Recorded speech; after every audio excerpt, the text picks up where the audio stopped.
At the core of our mission is trying to seek out propaganda, right-wing misinformation, and doing our best to show as many people as we can that they're being lied to and that they're being misled and that they're being manipulated.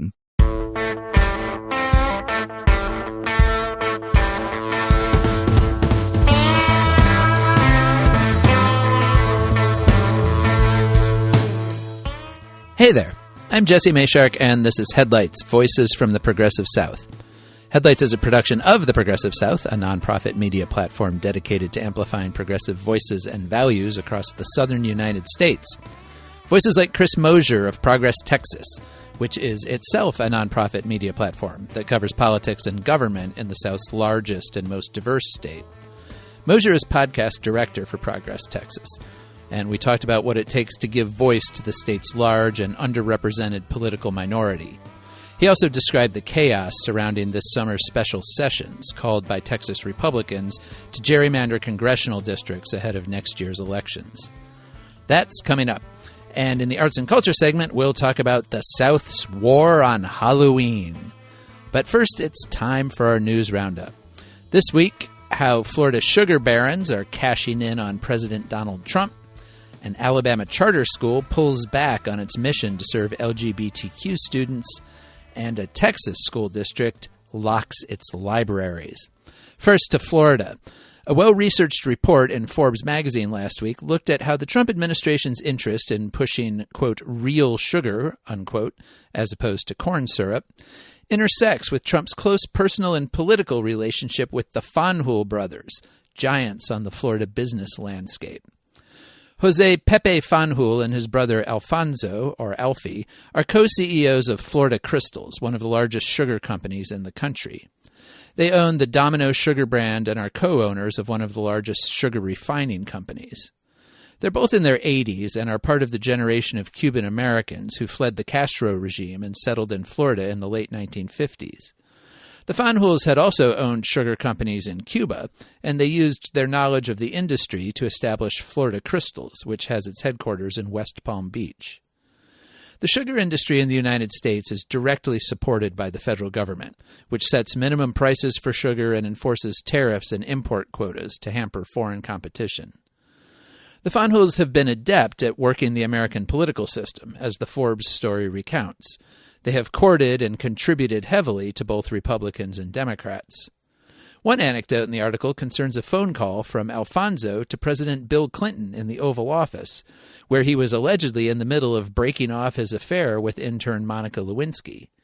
He nevertheless took the call from Alfie, who had been Florida co-chair of Clinton's 1992 campaign. Alfie was calling to complain about a new sugar tax proposed by then Vice President Al Gore to raise revenue for environmental restoration work in the Everglades. The phone call apparently worked. At least Clinton dropped his support for the idea. The Fanjuls, and Pepe in particular, already knew Trump before he was elected president. Pepe owns a house in Palm Beach near Trump's Mar-a-Lago resort. Pepe donated $1 million to Trump's inauguration committee and attended the swearing-in January. According to Forbes, Pepe has been a major factor in Trump's repeated insistence that American food companies, and especially the Atlanta-based Coca-Cola, should move away from corn syrup in their products and back to cane sugar. He apparently consulted Pepe on the issue and pressured Coke CEO James Quincy about it. The company responded, as many companies have, to Trump's browbeating, announcing in July that it would introduce a cane sugar-sweetened option in a classic 12-ounce bottle. Those started rolling out in a handful of cities last week, although it's unclear how widely available they will be. Health and nutrition experts generally say that cane sugar and corn syrup pose similar and significant health risks if consumed regularly in large quantities. And Coca-Cola is actually seeing its biggest growth these days in its diet category, specifically its sugar-free Coke Zero brand. But any increased access to the huge soft drink industry is good news for the sugar business. And that's not all Trump has done for the Fanjuls. Shortly after he took office, he lifted restrictions on the importation of sugar from a company in the Dominican Republic that the Fanjuls also own. The Biden administration had blocked the imports because of reports of labor abuses in the Dominican Republic, a chronic problem in the sugar industry overall. The Trump administration has also increased the federal loan rate for raw cane sugar from 19.75 cents a pound to 24 cents, effectively setting a higher floor for prices. These cozy arrangements have plenty of critics, and not only from the left. While labor and environmental groups have long decried the sugar industry's business practices, some conservatives and libertarians have assailed its government backing. In an article earlier this year for the far-right Heritage Foundation, the group that produced Project 2025, analyst Andrew Hale wrote that Trump should pull the plug on price supports that keep sugar much more expensive in the United States than in most of the world. The price of sugar in America is an average of 40 cents a pound, which is literally double the global average. That's actually one of the reasons that soft drink companies have tended to use corn syrup instead. But while Trump and his team are following much of the Heritage Foundation playbook, when it comes to sugar, it looks like the deals for the industry will remain pretty sweet. Sorry about that. A charter school opened outside Birmingham, Alabama in 2021 with a particular mission: to serve LGBTQ students in grades 6 through 12. The school, which goes by the name Magic City Acceptance Academy, is in Homewood, an affluent suburb of Birmingham. For those who might not know, Magic City is a nickname for Birmingham that came from its rapid growth and industrialization in the late 1800s and early 1900s. The school enrolls about 350 students. It is open to all local students, gay or straight, but by promising to focus on the needs of LGBTQ students, it has naturally attracted a number of them. Students told local media that they felt comfortable being themselves at the school and could take part in rituals like prom night without fear. But as the school's charter came up for renewal this year, the increasing turn on the right against LGBTQ rights has pushed it to make some changes. Speaking last week to the state's Public Charter School Commission, Principal Patton Furman assured commissioners that the school was in compliance with the 2024 state law against public entities endorsing vaguely defined divisive concepts around race and gender. That included repainting some of the school's decor and creating a broader context for its use of rainbow colors. Here's a bit of her testimony at that meeting. We have had to do things like repaint in certain areas, right? And I'll just say the thing that, that we're all thinking. I'm just going to say the thing, and that is that we have had rainbows in our building because we are affirming to all people. And at some point, our mission was, it did include a segment that said we are affirming to LGBTQ people. We are still affirming to all people, but we have taken that out. In an editorial last week in the Alabama Reflector, which is a state's newsroom outlet, editor Brian Lyman criticized what he called the, quote, state-sanctioned bigotry, unquote, that had forced the school to hide its true founding mission, essentially taking a step back into the closet. Lyman wrote, quote, 10 years ago, bigotry around sexual identity seemed to be dying. We could see a future where gender and orientation mattered as much as eye and hair color. We could imagine a nation free of the poison of closeted behavior and the trauma of forcing people to deny who they are. Today, Alabama makes it a crime to provide health care to transgender people. Lawmakers work every year to force LGBTQ plus communities out of public life. This is the environment the school faces. We live in a time where a small band of zealots want to beat Alabama into an either-or way of life, where conformity is all and individuality is a threat, unquote. Speaking of schools, this month the school board in the new Braunfels Independent School District in Texas voted to take an unusual step. It closed all of its middle and high school libraries to students. New Braunfels is a large suburb of San Antonio with a population of about 116,000 people. The school system has about 10,000 students. The library closures were in response to a new state law that passed this year, SB 13, which bans any material with indecent or profane content from school shelves. The law's language is broad and vague, and as in other states facing book ban legislation, different school districts are taking different approaches. According to news reports, some districts are complying with the law by letting librarians recommend books, with the school board having final say on which to keep. Others are taking the law's other option of forming councils, including parents, to review and approve library materials. But none seem to have gone as far as New Braunfels, where school board members insisted that they must shutter the libraries for grades 6 through 12 until all 50,000 titles on their shelves were properly evaluated. However, the decision to close the library sparked controversy and pushback from the community, with some people noting that the school board was denying public access to materials that had been purchased with public money. At a special called school board meeting last Thursday, October 23rd, parents and students argued for reopening, and the board ultimately agreed. The libraries will reopen Monday, October 27th, 2 weeks after they were shuttered, but the shelves won't be quite full. District officials said staff had flagged 81 books during the review for further consideration. Some are likely to be permanently removed from the district's collections. It is unlikely to be the last such fight as districts across the state try to comply with the restrictive law. There also remains the possibility of a legal challenge. The ACLU of Texas has called SB 13, quote, unnecessary, unconstitutional, and unworkable.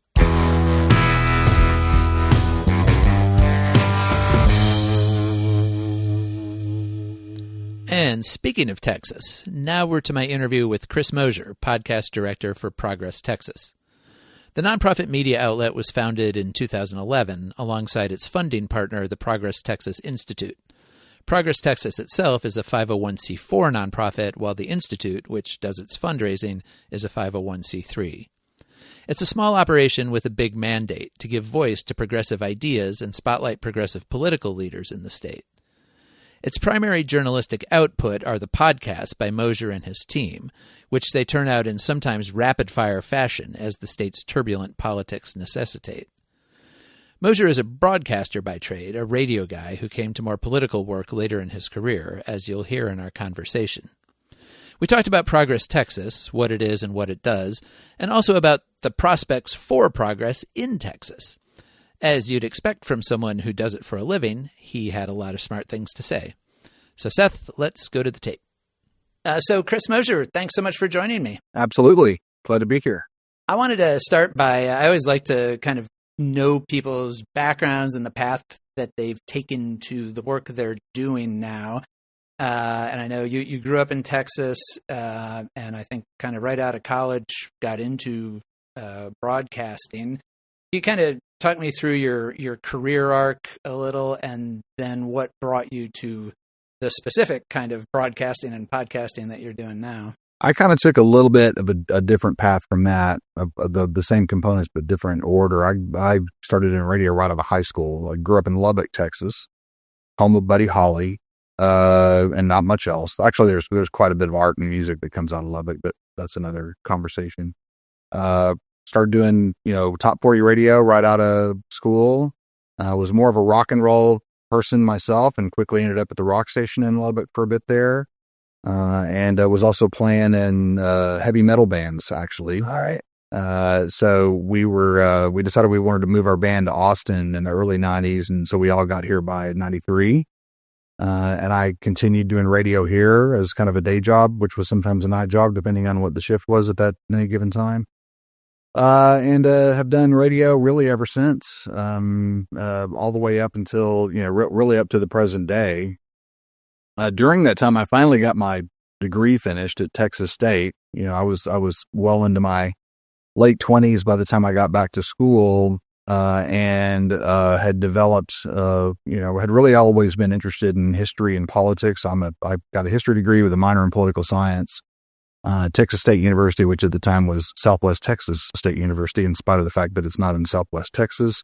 Don't ask me to explain that, but they changed that name to Texas State. But by that time, had begun to get serious about kind of understanding really how politics works, and also through the historical lens of how politics has meshed and morphed over long periods of time, especially in this country.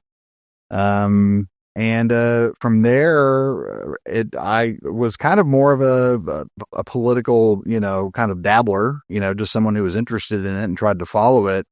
The election of Donald Trump in 2016, like many, many people, was for me a catalyst to get more involved in a direct sort of way.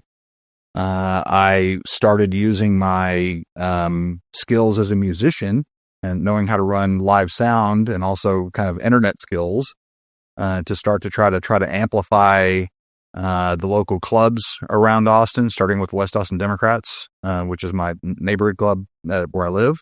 And moved from there. Eventually got involved with a podcast called Left in Texas podcast with a couple of guys who were much more deeply involved in Texas politics directly than I was. And so I learned a lot through that experience from JD and Joe. And from there, met the folks that run Progress Texas, started doing podcasting work with them, and it eventually became like an actual job. So that's kind of how I got from radio to political media. So, yeah, can you tell me a little bit about Progress Texas? People in Texas probably familiar with it. People outside Texas probably less so.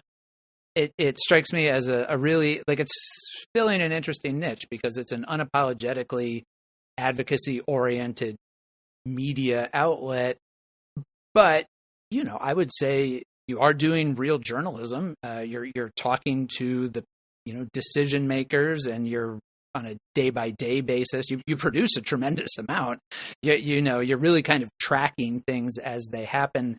So I guess, what do you like? How do you, in your own mind, think about what Progress Texas is in the media landscape? If you'd asked me that question 5 or 6 years ago, I would have said we're the anti-Alex Jones. Alex Jones has sort of cratered since then, so we need a new, anti-metaphor, really. But what we specialize in is spelling out and filling out and illuminating the progressive vision of what life could be like in Texas, highlighting what we support in terms of progressive policy, highlighting the people involved in Texas politics who are on the progressive side, generally Democrats, getting to know those people and what they stand for and what they're about. We look to the Democratic lawmakers, they're all individual people and they all have their individual ins and outs, of course, and we've gotten to know a great many of them very, very well. Some of them we agree with more than others, but we've also learned, and really lately, that there's a broad variety of different types of progressives all across Texas. Texas is a gigantic state with a whole lot of different cultural diversity in the different parts of Texas, even within different parts of Texas. Urban versus rural is very different. South and east and west and north are all very different. And so we've learned that we can't expect all Texas Democrats to necessarily step in lockstep, as much as that might pain us on this issue or this vote or whatever. We've learned that it's harder to be a progressive or a Democrat than it is to be a Republican. Republicans are, more or less monochromatic in terms of what they're after and what they're about. Especially these days, it seems like. Absolutely. And so, on the progressive side, we're everybody. And that's what we're trying to do, is we're trying to make life good for everybody. And when you're in a political boat, that's hard to do because not everybody wants to row in the same direction, unlike our opposition. And so it's kind of a stacked game just by the nature of the game, just in what our side's about and what the other side is about. We have a harder pull. We have a heavier lift for sure. And what kind of impact do you think Progress Texas makes? What do you hear from, just sort of like your average listeners or readers across the state? And then also what do you hear from elected officials or political or community leaders?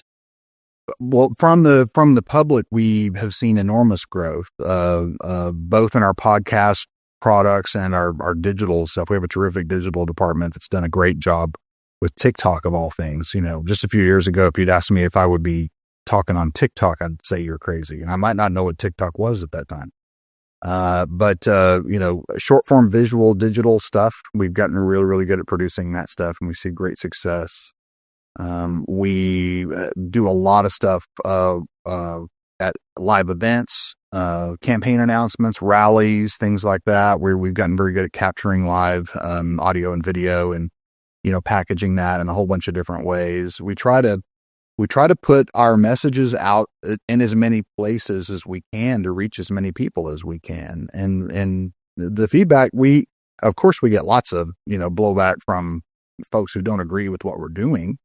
But that actually, honestly, in most cases, pales in comparison to the people that we find who agree with us and who are maybe a little bit shocked that there are people who are actually saying these things out loud, sometimes. And so we feel like we're filling a void, if we weren't around. I mean, we're by no means, there are other people doing great work. Texas Freedom Network is awesome. There aren't too many, getting back to what you said earlier, entities that are considering themselves at least quasi-journalistic, which we do. We kind of toe the line between commentary, journalism, opinion, entertainment. We cover a lot of that area in a kind of a broader sort of sense. But there aren't too many in Texas that are unapologetically left as we are. Tons that are unapologetically, you're right. I mean, they're everywhere. You got 3 or 4 of those in each major city and all through the rural areas. And every AM radio station in town or in the state is more or less doing right-wing radio, Rush Limbaugh style. So, we're weird in that case for sure, in that sort of context. But we don't, I don't feel like we're not super radical. We, at the core of our mission is the trying to seek out, propaganda, right-wing misinformation, and doing our best to show as many people as we can, that they're being lied to and that they're being misled and that they're being manipulated. We're not in the manipulation game. We're not trying to do psyops. We're not, we are not trying to sell anybody anything that we don't think is absolutely true. So there's not much, the only agenda we have is for, doing away with falsehood and doing away with all of that stuff. We're looking for, we're looking for kindness and fairness and equity, and diversity. DEI, we're all about DEI. I'll say that right out. We like DEI. Well, Texas, incredibly diverse state. I mean, the fact that the primary voices we hear out of Texas at the political level are all conservative white guys. I mean, that's clearly not representing the whole scope of voices that are here. And that's, and honestly, that makes me a little bit of a weirdo. I'm a 56-year-old straight married white man with 2 kids. They're almost out of college now. So I don't think I fit the mold of what a lot of people who are from perhaps a little bit of a distance, the way they, perceive of the American political left. I'm probably not the guy, but I mean, I grew up somewhat poor. I grew up in a situation where I benefited from government programs. I was a lunch ticket kid. I was taught, as a young kid to seek out fairness and to be a helper. I was watched a lot of Mr. Rogers when I was a kid. And definitely, had my fill or had my share when I was a kid of seeing inequity in the world. When you grow up in a conservative town like Lubbock, Texas, you begin to pick out, where these same types of, inequities have become just woven into regular life, and noticing how many people are just going along with it, as though this is the way things have always been. I've always been a person that I'm not into how things have always been. I want things to be better. Moving to Austin, Austin is very much a bubble, and we realize that.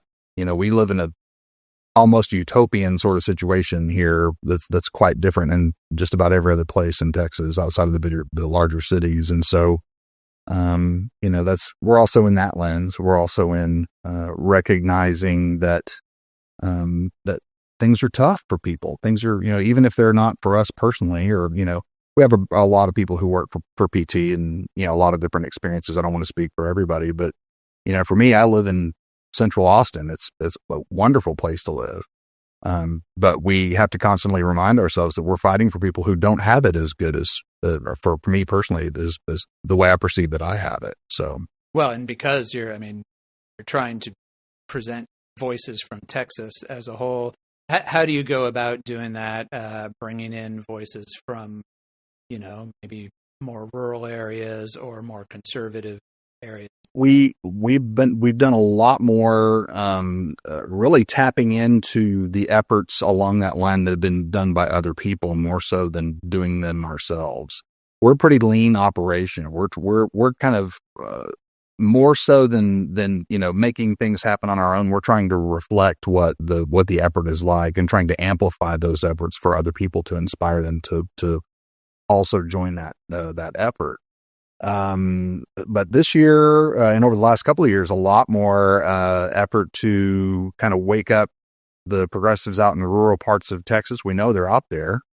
We've had recently, there's a group called the 134 Pack that are exactly that. They're itty bitty little county Democratic Party, operatives and, places where the Democratic Party has not really been active at all. And so a lot of those, the effort, that pack is faced with is getting out into those, parts of Texas with no Democratic presence whatsoever and trying to find those people and organize and activate those people. And that's not easy to do. So we've done some stuff with them. That's been great. We had Gary Morrow on just prior to last year's election, during which we learned a lot about how Democratic politics used to work in Texas, coordinated campaigns. You'd have people like Gary Morrow and Ann Richards and Mark White and on, folks like that, who would fan out across the state in a coordinated sort of chain sort of way, pulling all for the same team, not campaigning for themselves individually necessarily, but pulling for the team. And that's something that's kind of fallen by the wayside, especially as attention has really concentrated in the cities and away from the rural parts of Texas. So, I think most Democrats who understand their history would probably accept some of the blame that we have taken our foot off that base. And the reddening of rural Texas happened in part because there was no real organized alternative for a lot of those. Nobody else was talking to them. Exactly. So, a lot to it. We try to do as much as we can with other orgs, tons of partnerships with different orgs that we, respect and have a lot of fun with. Really love, doing live stuff. We throw the occasional live event. We have another one coming up in Houston here in a couple of weeks. We have staged things in San Antonio and Dallas and Austin, obviously. And looking to get out to some of those smaller towns, once we can manage it. We're fairly, lean, small operation. Right. Yeah. I know what that's like. Absolutely. So on the relative scale of wandering hopelessly in the wilderness to on the verge of a major breakthrough, what's the status of progress in Texas, of progressive values and politicians in Texas? Is there momentum that you see anywhere, or is it all just kind of like scattered? That's really hard. That's a hard question to answer. There are different stories and issues that come up. Really, our barometer for what you're asking tends to come in the responses that we get to different products that we throw out there. We have, a pretty, robust cast of characters that we, I wouldn't say we pick on them. I say we give them enough rope to hang themselves, whether that's our governor or attorney general or, many different folks in the legislature who will just serve us up stuff. And the rogues gallery. As it were, they're all fine people, I'm sure, personally, but, there, and back to that bubble, I think that it's no easy task for those of us who live in bigger cities and are surrounded by, like-minded people, to really understand how much progress is being made. We like to think we're making a lot of progress. We do see support and donations and contact from all over the state and all over the country. Really, we get lots of out-of-state stuff as well by people, who are digging what we're doing. But it's hard to say. It's hard to say exactly, how much progress we're making because of the nature of our opposition. They've got all sorts of media. They've got all sorts of money. They have tapped into religious networks. There's an entire, Christian nationalist aspect to all of this stuff that's I was raised Catholic myself. I consider myself a Christian. So it's we're up against an opposition that has managed to manipulate their audience into varying degrees of fanaticism. And that's a difficult thing to gauge from outside those circles in terms of, how deep is this? How serious is this? It's very hard. It's hard to say on an objective sort of way. But we're going to keep on plugging, and we've done, really well with our numbers in terms of the attention that we get. We're, very happy with, the amount of, legitimacy we've established with the elected folks, with the lawmakers and people at the party level, and just about all the big cities and some of the smaller cities too. We're working on that. So we consider ourselves part of the good fight, and the good fight will continue. That's I don't think so much in terms of are we winning or are we making progress. I think of things in terms of are we doing the right thing, and 1,000% we're doing the right thing. Well, so speaking of fights, obviously in the last few months, Texas was once again in the national spotlight. It often is, but over the whole redistricting battle, I'm curious how you all covered that, because as you say, you're a pretty small operation. This was national news. And not only was it national news, it wasn't only happening in Texas, because a bunch of the Democrats left and were elsewhere in Chicago and Boston. How did you approach that? Was that kind of an all hands on deck sort of situation? I remember when it first started, there had been this conversation that the president was approaching Republicans in D.C. to ask them, hey, do you think we should redistrict Texas? And there was actually a fair amount of resistance from folks in D.C. thinking they had already gerrymandered Texas about as far as they could take it. There clearly were people working for the president who didn't agree with that and thought he could squeeze some more seats out. And so, it was a matter of weeks. It moved really quickly. That came down kind of towards the end of the regular session, as I recall.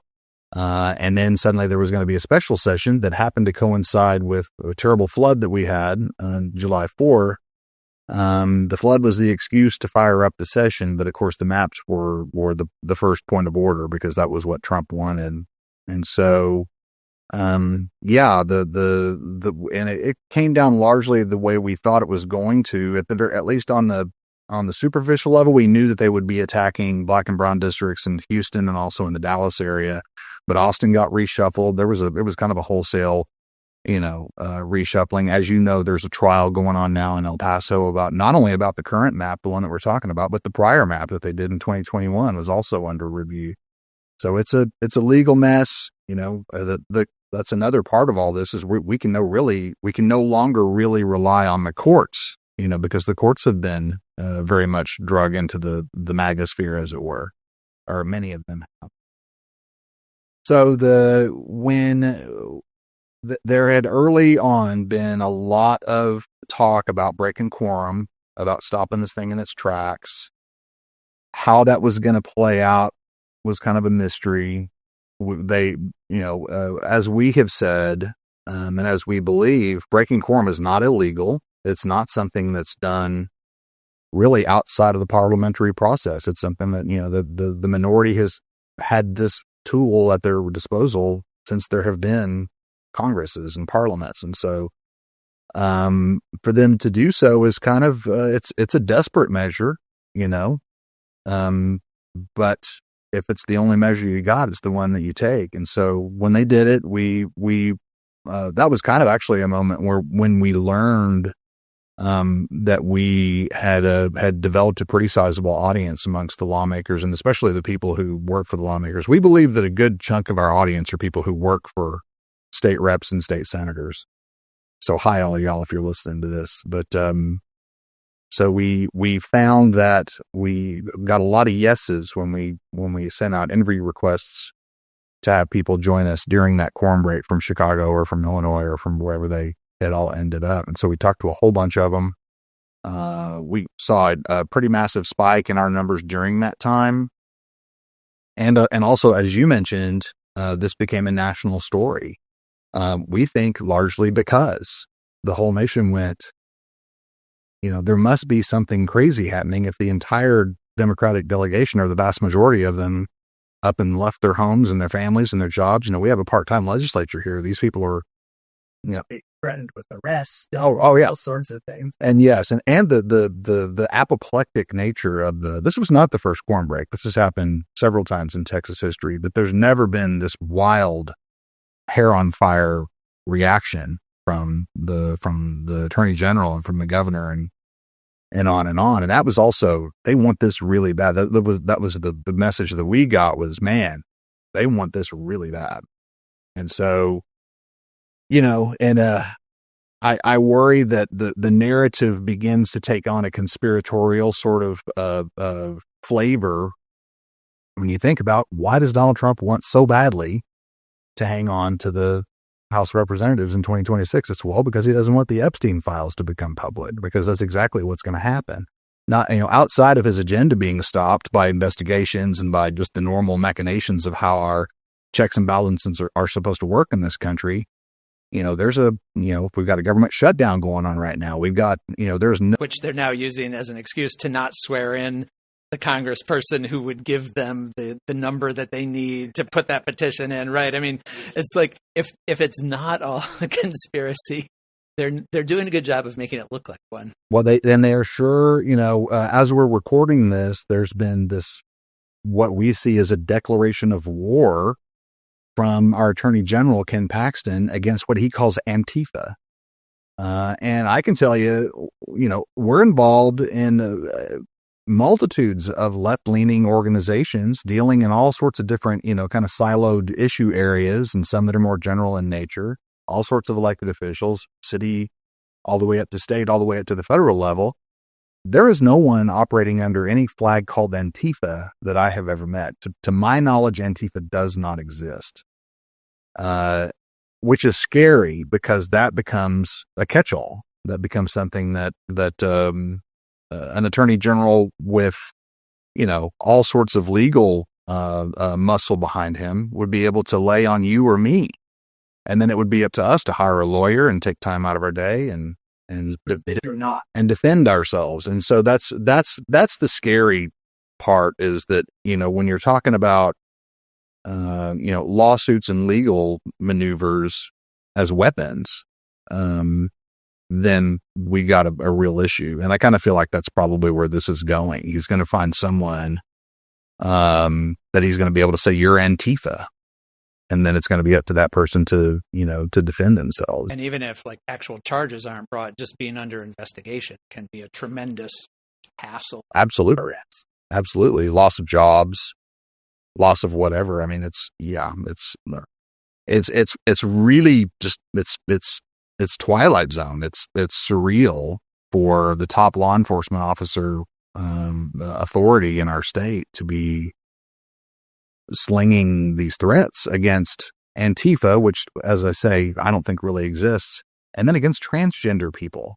I'm also unaware of any, organized group of transgender people who are, organizing violence, or it's so weird. And it's like, I get it if you're Alex Jones. Alex Jones has been doing this stuff for years. This was his stock and trade. Right here in Austin. Absolutely. Started right here in Austin. But to have the actual state government doing these things, and we haven't even talked about the fact that they're sending troops into Chicago and want to send them into Portland. So there's no end of weird stuff happening right now. So in addition to all of those things, what specifically, I thought I would kind of wrap up by talking, looking ahead to, 2025 had a lot of action. What are you all looking at in 2026? I assume you're probably going to be looking at those congressional races with the new map. What else is out there? In Texas, it's primarily about the Senate. People seem to be very excited about James Tallarico. We have known Rep. Tallarico for a long time and have been following his progression for a long time. Yeah, he's really gone. He's a viral star. He's terrific. He's great with the socials, as the kids say, or the kids even say that. That's what I say. Yeah, he does a great job, and he speaks to, as I mentioned, people like me who have seen our Christian upbringing warped and into something that we don't recognize in terms of what the teachings of Jesus were supposed to be about. Rep. Tallarico, you may or may not know, dear listener, is he's a seminary student, Presbyterian seminary student himself. So he's an authority. He knows a lot. He knows a lot more about this stuff than I do. And he's a terrific, similar to what we've talked about with our mission at Progress Texas, is dragging the story back towards the truth and back towards what it's supposed to be. So we're real impressed with him, and don't take this as an endorsement. I'm personally a fan. We recognize that he's very, very popular. When we get Rep. Tallarico on camera, we can count on pretty big numbers, when we stick that stuff out into the world. So that's kind of the main thing. We'd love to see the Senate do well. We're waiting on the maps. We'll see what happens with the maps. There is we are reluctant to talk about dummy mandering, which would be the notion that the Republicans have overreached. One thing we have learned is that the Republicans are not stupid. The Republicans are very, very scientific and very surgical about what they do on a lot of different levels. And so when they make a move, we can pretty much count on that they're going to make that move pretty close to correctly. One thing we're counting on or thinking may happen is, especially in South Texas and especially amongst Latino voters across the state, that there may be an over-reliance on the notion that Latino voters who swung for Trump last year will translate into GOP loyalty coming up in 26. We don't think it's likely. We think there's a lot that's happened with the economy and with the immigration fight that is going to sour a lot of those voters away from Donald Trump. We've also seen, especially in South Texas, where people like Henry Cuellar have done very, very well at the same time that Trump did very well. And so we've learned that this is not party affiliation territory down there. It's very much more about people and about individual candidates. And so we'll see how that goes. And we plan to amplify as many great messages and as many messengers as we possibly can. That's the way we see our role, is to find the best of the progressive movement, all the best stuff that's out there, and drag it into the spotlight and throw more spotlight on it. That's what we try to do. All right, great. Well, and people can find all of that at progresstexas.org. That's right.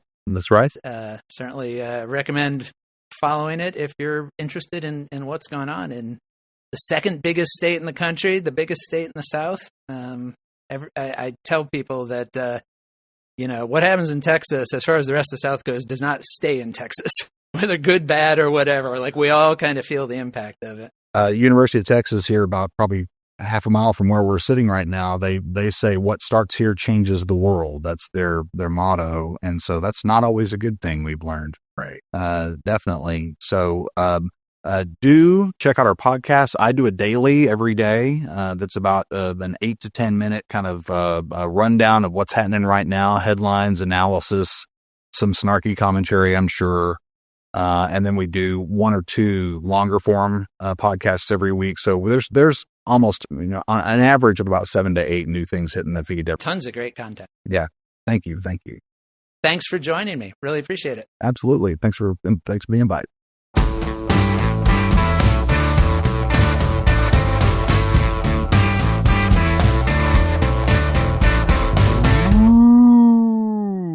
It's Halloween week, and I want to talk about a relatively new feature on the seasonal landscape. One set up as sort of an alternative to Halloween that has effectively become part of the holiday's ever-expanding customs. If you have been either a child or a parent in the South during the past 30 years, there's a good chance you know about trunk or treating. If not, well, it's pretty much what it sounds like. At your average trunk or treat event, a group of parents and community members will get together in a parking lot, most often a church, though not exclusively, and open their trunks to display candy and other goodies. Children come to the events in costume and make the rounds of the parking lot, collecting all the treats they can. There will often be games and other seasonal activities as well. And that's pretty much it. Then everybody gets in their cars and goes home. If you think that sounds a little lame, that it lacks the sense of mystery and adventure a kid can get from running through the dark with their friends, dressed as a vampire or a superhero or a witch, being startled and delighted by lawn decorations or costumed hosts as they ring doorbell after doorbell, well, I agree. And that's by design. Trunk-or-treating was dreamed up essentially to take the edges off Halloween, especially for conservative religious families uncomfortable with the holiday's inextricable associations with supernatural forces and pre-Christian rituals.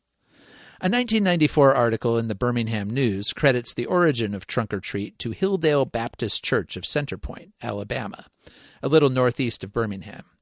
Hilldale Baptist, by the way, no longer exists. It merged with another local church some years back.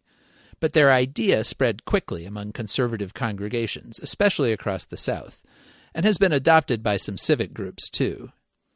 It is often positioned as a safer version of trick-or-treating, protecting young children from being scared by or exposed to the holiday's spookier supernatural elements, and also from the assorted real or largely imagined dangers posed by everything from errant drivers, a real concern in areas without sidewalks, to poisoned candy, which is not, in fact, a thing that really happens.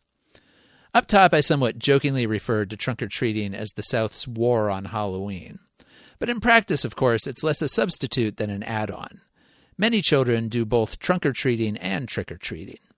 The trunk-or-treat organizers implicitly recognize this by mostly not scheduling their events on Halloween night itself. Around here, they mostly happen the weekend before, giving kids a chance to preview their costumes and score some extra candy to boot. Which, to bring the episode back full circle, probably makes the Fonhole brothers and their sugar empire very happy.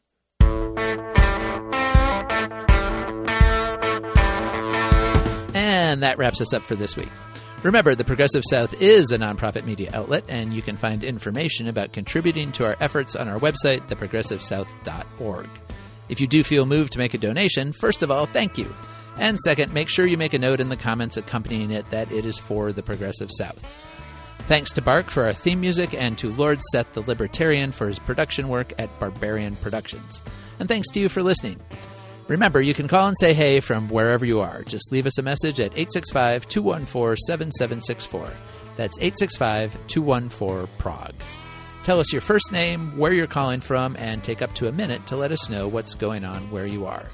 You can also write me at jmayshark@theprogressivesouth.org.